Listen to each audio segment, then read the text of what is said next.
धाराशिव जिल्ह्यातील मुरुम शहरातील संतप्त शेतकऱ्यांनी वीज महावितरणच्या कार्यालयावर मंगळवारी सकाळी धडक मोर्चा काढलाय।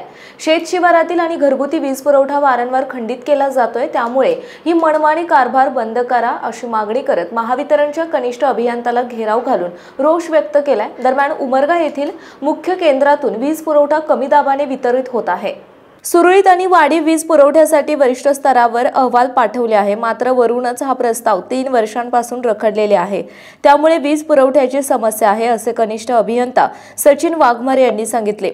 मुरुम शिवारातील ब्याळे फीडर, फोसगे फीडर तसेच गडी शिवार फीडर या शेती शिवारामध्ये अनियमित आणि वारंवार वीज पुरवठा खंडित होत आहे।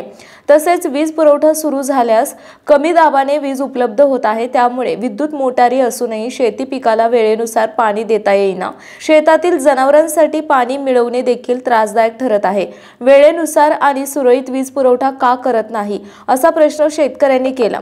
मुरुम आणि शेत शिवारातील खंडित वीज पुरवठ्याची समस्या लवकर सोडवा, अन्यथा यापुढे तीव्र स्वरूपाचे आंदोलन करण्यात येईल असा इशारा शेतकऱ्यांनी दिला। या मोर्चामध्ये शहरातील शेतकरी मोठ्या संख्येने सहभागी होऊन महावितरण बद्दल रोष व्यक्त केलाय।